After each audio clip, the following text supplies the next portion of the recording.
avons besoin de toi. Souffle, Holy Spirit.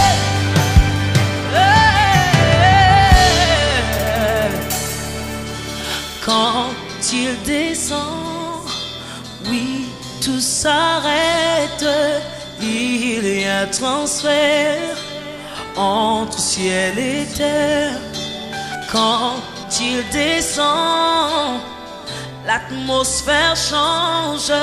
Il y a transfert. Luc 11, verset 1.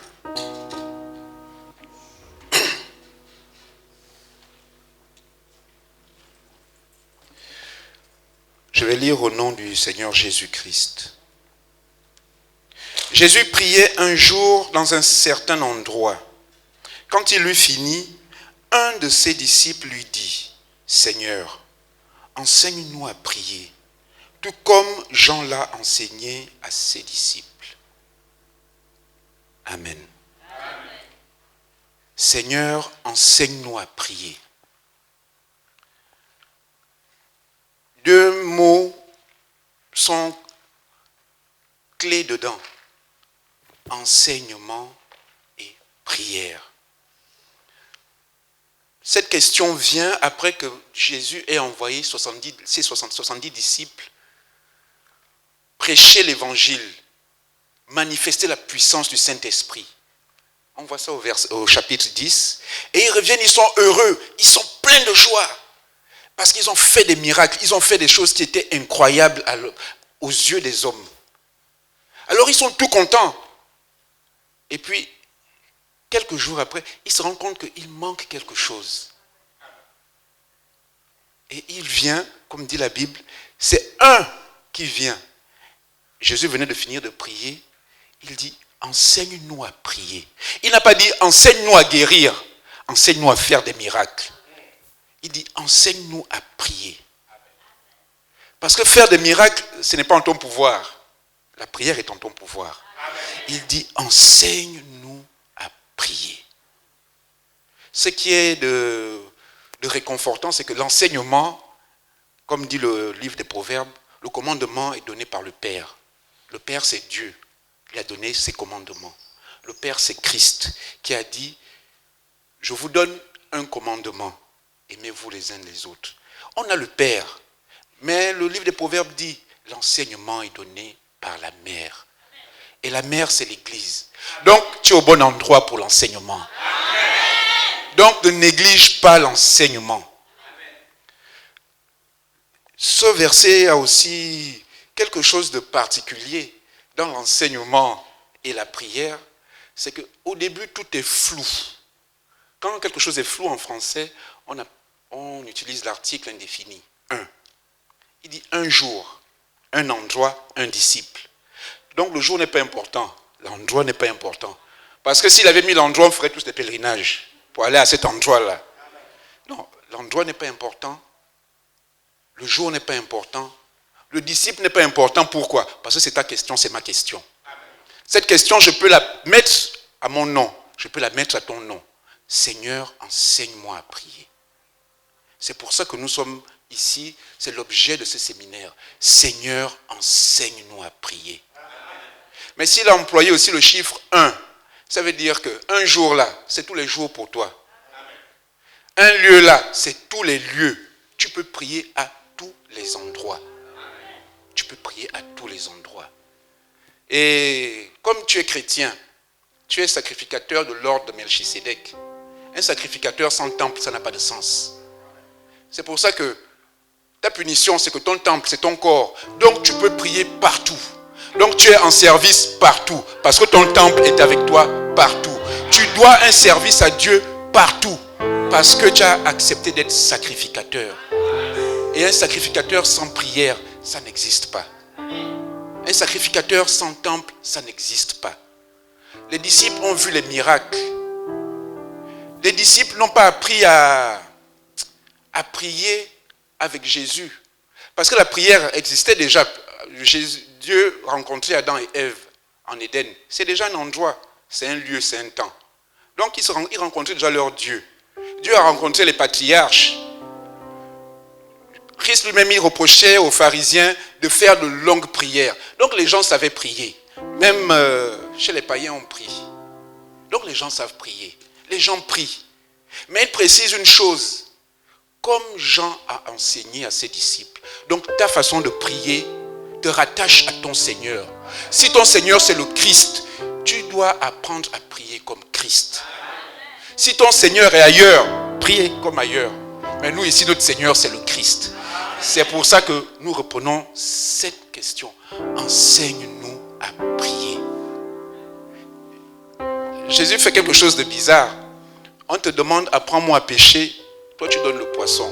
Enseigne-nous à prier. C'est un verbe, prier. Donc, normalement, un verbe s'explique par plusieurs mots. Qu'est-ce qu'il fait? Il donne une prière. C'est quand même particulier. Enseigne-nous à marcher. Il te dit, ben, tu marches. Mais pourquoi? Parce qu'il sait que ça fait longtemps qu'il le voit prier. Donc, ils ont déjà vu les attitudes dans la prière. Ils ont vu les horaires. Donc, ils n'ont pas besoin de ça. Ce dont ils ont besoin ici, c'est, comme on dirait aujourd'hui, l'indiscrétion. Qu'est-ce que tu peux bien te dire avec ton Père? Ils veulent entrer dans la confidence de la prière. Et ils demandent au maître que, Seigneur, on veut entrer dans la confidence de Dieu. Enseigne-nous, emmène-nous dans la confidence de Dieu. Enseigne-nous à prier. Enseigne-nous à prier. La prière n'est pas quelque chose de simple. La prière s'enseigne. La prière, c'est comme une arme, une épée. Vous avez déjà regardé les épées? Il y a plusieurs genres d'épées. Il y a des épées qui sont courbées parce que le but, c'est seulement de blesser, l'épée doit ressortir. Il y a des épées qui sont comme les épées romaines, courtes et larges, parce que le but, c'est de percer avec force. Il y a des épées qui sont fines. Le but, c'est de rentrer entre les côtes pour perforer un organe vital. Donc la prière, il y a beaucoup de prières. Mais il faut savoir quelle prière, quelle arme tu utilises. La prière est aussi comme la machette. Pourquoi? Nous les anciens là, on connaît la machette. Quand tu as pris la machette au village, tu te souviens, ton premier souvenir ce sont les ampoules. Ton deuxième souvenir c'est le mal que tu as au bras. À la fin de la semaine, ton troisième souvenir c'est le mal au dos. Après tu comprends que oui, la machette en fait c'est un outil qui est simple, qui est là. Mais pour manier, il faut de l'exercice.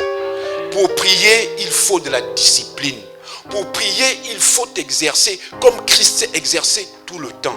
Donc la prière, ce n'est pas seulement le contenu. Il y a autour de la prière une discipline de prière. Et c'est cette discipline-là qu'ils avaient déjà vue. Mais ce qui leur manquait, c'est le contenu.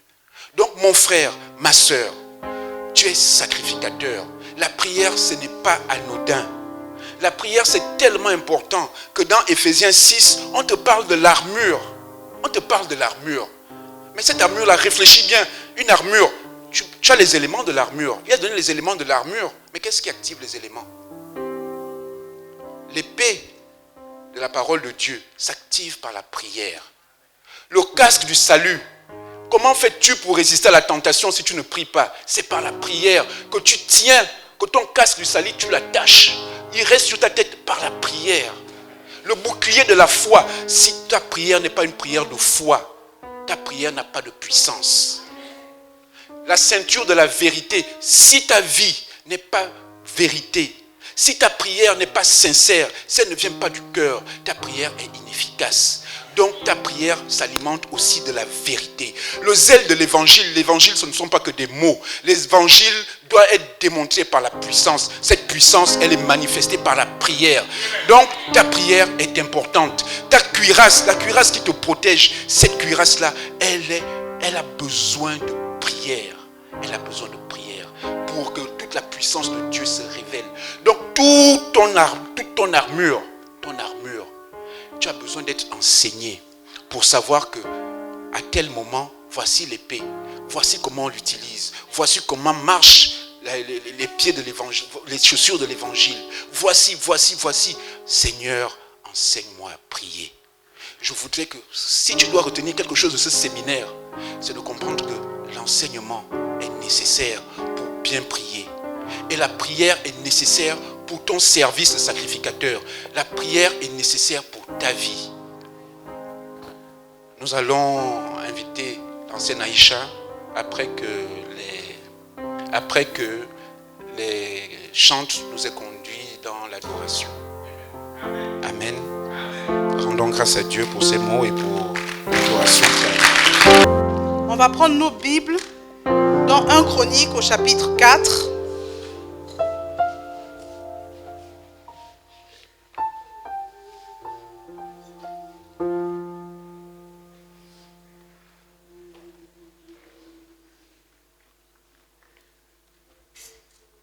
Chronique chapitre 4, versets 9 et 10.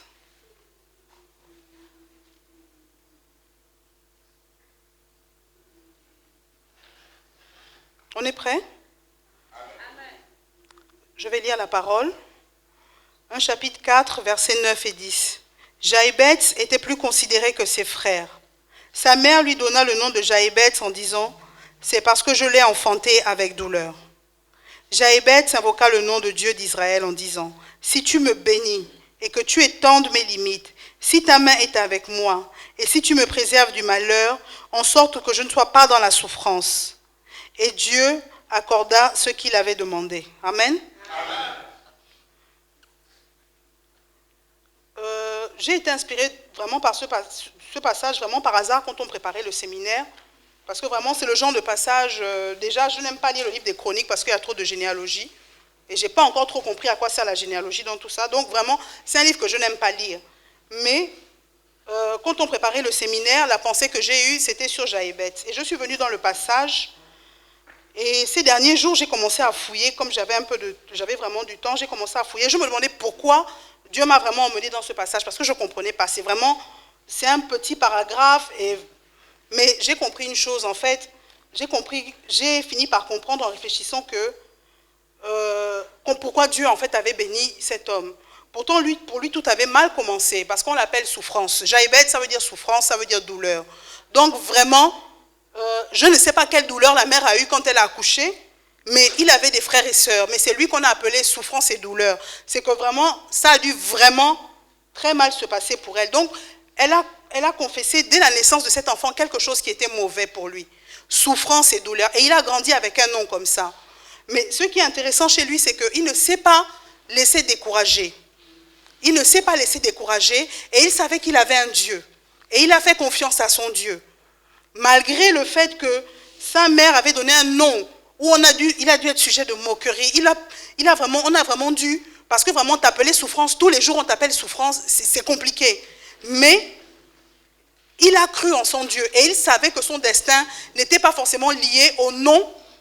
Il a compris que son destin ne devait pas être lié au nom qu'on lui avait donné. Et il a fait cette prière à Dieu. Une prière courte. Comme quoi Dieu, quand il dit ne faites pas quand vous priez, ne dites pas de vaines paroles, il sait pourquoi. Parce que Jaïbeth n'a pas fait une longue prière. Il n'a pas tourné autour du pot.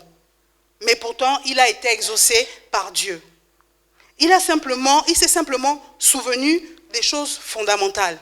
Seigneur, si tu me bénis, parce qu'il sait que la source des bénédictions vient de Dieu.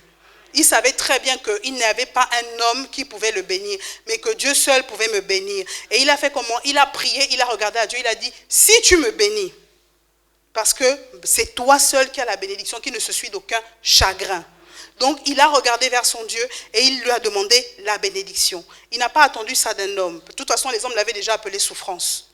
Donc, de toute manière, il n'avait plus qu'à regarder vers Dieu parce que le bonheur, la joie viendrait de l'Éternel. Parce que les hommes l'avaient déjà qualifié. Ensuite, il a dit, si tu étends mes limites.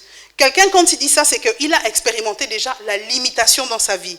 C'est sûr qu'il a voulu faire des choses. Peut-être qu'il a voulu entreprendre, je ne sais pas moi, dans ses affaires. Peut-être qu'il a essayé des choses et il a senti qu'il était bloqué. Et il a dit à Dieu, si tu étends mes limites. Étendre mes limites, c'est quoi? C'est je veux rentrer en possession de ce qui est à moi, de tes promesses. Parce qu'il savait que ce qu'il avait, ce n'était pas ce que Dieu voulait pour lui. Donc il a demandé à Dieu, étends mes limites. Il voulait surmonter les obstacles qui étaient devant lui. Il voulait surmonter les difficultés qui étaient devant lui. Et il a dit, étends mes limites. Parce que Dieu seul pouvait l'aider à surmonter. C'est par la prière, c'est en invoquant le nom de Dieu qu'il pouvait avoir la force de se surpasser. En fait, il voulait passer à un niveau supérieur. Jaïbeth voulait passer à un niveau supérieur et il avait compris que Là, je ne peux pas le faire de moi-même. Je ne peux pas le faire par ma force, mais je peux le faire avec la puissance de Dieu. C'est la puissance de Dieu qui l'a aidé à surmonter, à se surpasser. Et Jaïbeth savait ça. C'est pour ça qu'il a dit à Dieu, étends mes limites. Ces limites, c'était sûrement aussi des limites spirituelles. Parce qu'à un moment donné, parfois, on a besoin de faire plus, on a besoin d'invoquer Dieu, parce que même spirituellement, on peut être limité. Amen. Et il a invoqué le nom de Dieu, il a dit à Dieu, étends mes limites dans mes projets, mes limites dans ma vie, mais mes limites aussi dans ma vie spirituelle. Étends-les, parce que je ne veux pas être bloqué, je ne veux pas être réduit à peu de choses. Mais par la prière, il a réussi à passer à un niveau au-dessus de ce qu'il était. Et ça, c'est vraiment la force que Jaïbeth a trouvée dans la prière. Il a demandé à Dieu, il s'est confié à Dieu, il a dit, c'est toi qui vas m'aider à me dépasser. Il ne s'est pas appuyé sur lui-même, mais il a fait confiance au Dieu qu'il priait. Amen. Donc nous devons apprendre justement, la prière nous permet de nous surpasser dans tout ce que nous faisons. Parfois on se sent bloqué, parfois on se sent limité, mais Dieu seul peut nous aider. Si on déclenche le notre Dieu par la prière, il peut nous aider à élever le niveau. Il peut nous aider à nous transcender, à nous dépasser, à nous surpasser. Et c'est ce que Jaïbeth a compris. Et il a parlé à son Dieu. Il a dit à son Dieu, étends mes limites. Ensuite, la troisième requête qu'il a fait, si ta main est avec moi. Si ta main est avec moi. La main de Dieu, c'est la présence de Dieu. Jaïbeth ne voulait rien sans la présence de Dieu. Jaïbeth avait compris que ma vie ne vaut rien si je n'ai pas Dieu avec moi. Donc, il ne voulait pas seulement les bénédictions de Dieu. Bien sûr, en étendant ses limites, Dieu devait lui donner la prospérité. Dieu devait lui donner le bonheur. Dieu devait lui donner peut-être la femme, les enfants. Je ne sais pas ce qu'il a demandé. Dans étendre les limites, là, il y a beaucoup de choses. L'argent, le succès, les propriétés, les terrains. En faisant mes recherches, j'ai lu qu'il était agriculteur et qu'il voulait plus de terre. C'était peut-être ça. Mais ce qui est sûr, c'est qu'il a dit, ta main. Donc, dans tout ce que tu vas me donner, n'oublie pas une chose, je veux que tu sois avec moi. Je veux jouir de tout ça, mais en ta présence. Je veux bénéficier de tout, mais je veux que tu sois là avec moi. Parce que je veux faire les choses selon ta volonté. Je veux faire les choses selon ta volonté. Je veux vivre selon tes instructions. Jaïbeth ne s'est pas contenté de demander à Dieu. Et quand je réfléchissais sur ça, je me suis aperçu qu'il y a un autre homme à qui Dieu est apparu 2 fois dans sa vie. Dieu lui a demandé, qu'est-ce que tu veux? Il a dit à Dieu, donne-moi la sagesse. Même quand il y a eu la bénédiction du temple, Salomon a prié. Vous pourrez lire cette prière. Il a dit, Seigneur, si on pêche et qu'on revient vers toi, pardonne-nous. Seigneur, si on s'éloigne de toi, si on s'éloigne de toi, que nos ennemis nous frappent et qu'on crie à toi, viens nous sauver, Seigneur. Mais il n'a jamais demandé la présence de Dieu dans sa vie. Jamais. Et pourtant, Dieu est venu le voir 2 fois. Qu'est-ce que tu veux? Il a dit, donne-moi la sagesse. Bien sûr, Dieu l'a béni, parce qu'il a eu la richesse, il a tout eu, et il n'y a aucun roi qui a été riche comme lui jusqu'à aujourd'hui. C'est ce que la Bible dit. Mais il n'a jamais demandé la présence de Dieu dans sa vie. Salomon n'a pas demandé la présence de Dieu. Il a demandé la sagesse. Il a demandé le pardon quand on pêche, si on vient dans ta maison, etc. Et Dieu lui a répondu, Dieu a exaucé. Mais Salomon n'a pas demandé la présence de Dieu. Et on sait comment il a fini. On sait comment il a fini, parce qu'il n'était pas dans la présence de Dieu. C'est parce si Salomon avait été dans la présence de Dieu, il n'aurait pas adoré les faux dieux avec toutes ses femmes. Il n'aurait sûrement pas eu 700 femmes et 300 concubines. Si Salomon était dans la présence de Dieu. Mais Salomon a eu les bénédictions de Dieu. Salomon, Dieu lui a demandé qu'est-ce que tu veux. Il a demandé pour bien diriger le peuple, etc. Mais il n'a jamais réclamé à Dieu la communion de Dieu. Et là, on a un homme qui dit, je veux la bénédiction. Je veux la prospérité, étends mes limites, je veux m'étendre. Parce que je crois, au début du livre de Chroniques, je crois chapitre 2, on parle d'une ville, la ville de Jaïbeth. Apparemment, ça viendrait de cet homme. Donc, c'est qu'il a prospéré, il s'est développé. Mais il a dit, je veux tout, mais d'abord ta présence. Ta main est là. Donc, ta présence dans ma vie. Que je me couche, que je me lève, tu dois être avec moi, je veux vivre en communion avec toi, je veux faire ta volonté. Parce que toute prospérité, la prospérité et les biens ne seront pas suffisants si tu n'es pas avec moi. Jaïbeth avait résolument les regards tournés vers Dieu. Amen. Donc, à travers ça, nous devons comprendre qu'on peut tout demander. mais d'abord la présence de Dieu. C'est ce qui importe. Pour une personne qui veut vivre en communion avec Dieu, dans nos prières, on doit demander d'abord la présence de Dieu. Avant de demander toute autre chose, on doit d'abord chercher la présence de Dieu. C'est pour ça que la Bible nous dit « Fais de l'Éternel tes délices, et il te donnera ce que ton cœur désire. » Et c'est ce que Jaïbetz a fait. Il a fait de l'Éternel tes délices. Si ta main est avec moi. Donc vraiment, il voulait la présence de Dieu dans sa vie et il a réclamé la présence de Dieu en lui. Amen. Ensuite, pour la 4e partie, il a dit, si tu me préserves du malheur, en sorte que je ne sois pas dans la souffrance. Ça m'a fait penser à une phrase dans le Notre Père, préserve-nous du mal.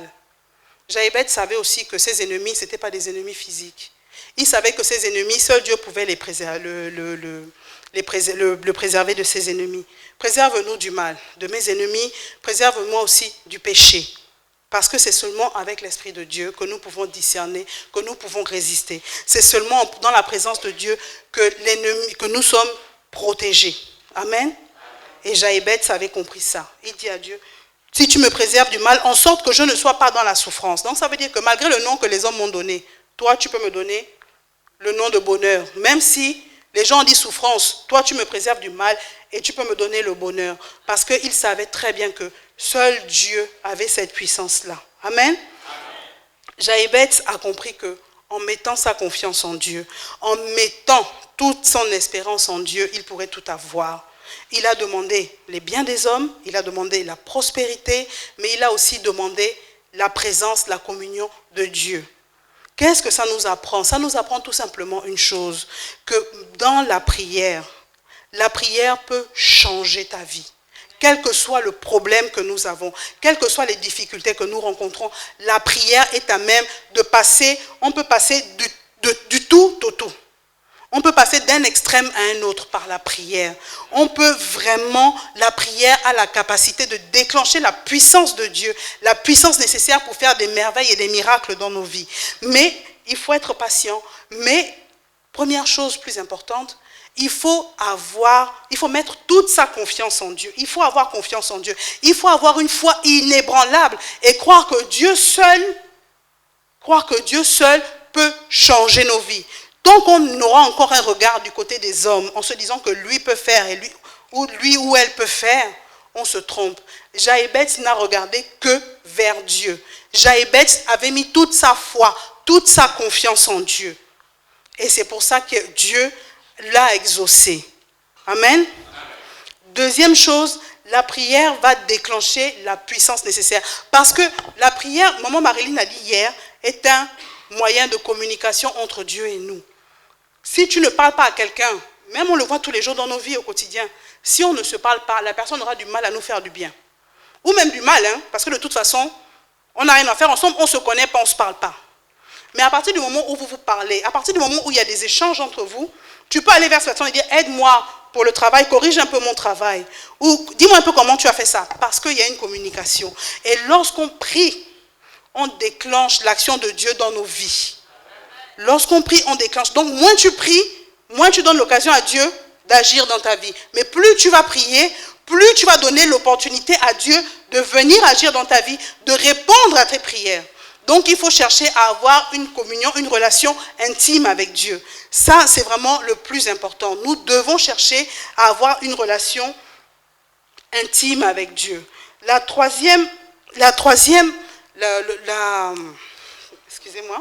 troisième point, j'ai pensé à un verset qu'on trouve dans 3 Jean. Je souhaite que tu prospères à tous égards et sois en bonne santé comme prospère l'état de ton âme. C'est ce que Jaïbetz a vécu. Son âme prospérait avec Dieu. Son âme prospérait avec Dieu et il a prospéré à tous égards. Amen. Parce que Dieu ne vient pas à moitié. Dieu, quand il vient, il emmène tout avec lui. Et Jaïbetz a connu ça. Jaïbetz a connu ça. J'aime bien la phrase au verset 10 qui dit « Et Dieu accorda ce qu'il lui avait demandé ». C'est simple. Il n'a pas dit beaucoup de mots. Il n'a pas dit « Mon Dieu, mon Père, mon roi, je te supplie, je t'en prie, machin », comme des fois on tourne rond dans nos prières. Là. Non, il n'a pas dit tout ça. Il a été droit au but. Et Dieu accorda ce qu'il avait demandé. Mais parce qu'il a d'abord demandé avant toute chose la gloire de Dieu dans sa vie. C'est la première chose qu'il a demandé. Et c'est cette chose-là que Dieu lui a donnée. Amen. vraiment, à travers la prière de Jaébet, ce que j'ai compris, c'est que parfois, nous ne recevons pas, comme Jacques l'a dit, parce que nous demandons mal, parce que nous tournons autour du pot, parce que nous n'allons pas droit au but pour dire à Dieu, Seigneur, voilà mon problème. Parce que des fois, nous demandons aussi pour des motivations égoïstes. Nous demandons pour des motivations égoïstes. Nous oublions que dans tout ce que nous faisons, la gloire de Dieu doit transparaître. Nous oublions ça. Et quand j'ai compris ça, je réfléchis, je disais, mais attends, dans toutes les requêtes que tu fais, quand tu demandes ci ou ça à Dieu, combien ont vraiment glorifié Dieu? Combien? Parce que des fois, on ne reçoit pas simplement parce que nous n'avons pas glorifié Dieu dans nos prières. Et nous devons recentrer nos prières là-dessus. Quand on demande quelque chose, on doit se poser la question, est-ce que dans ce que je demande, Dieu est glorifié? À quel moment ma requête peut trouver l'assentiment de Dieu? À quel moment Dieu trouve aussi son compte dans ma demande? Parce que souvent, nous ne recevons pas à cause de ça. Mais Jaébet a compris. Je veux les biens, je veux la richesse, je veux les bénédictions. Mais Seigneur, tout ça, mais pas sans toi. Toi d'abord, toi toujours, ta main, ta présence. Il aurait pu demander les biens, tout simplement, mais non. Il a demandé la présence de Dieu. Donc Dieu était obligé de venir avec tout. Dieu était obligé de tout lui donner. Dieu était obligé de tout déverser parce que Jaébet lui avait dit, oui, je veux les biens, je veux étendre mes limites. Jaébet a changé sa vie par sa prière. Il a changé sa vie par sa prière, mais surtout aussi parce qu'il a véritablement cherché la face de Dieu. Amen. Donc nous devons apprendre à faire ça. Nous devons apprendre à calibrer nos prières de sorte que Dieu aussi soit glorifié dans nos requêtes, dans notre vie, dans nos besoins. Amen. Dieu vous bénisse.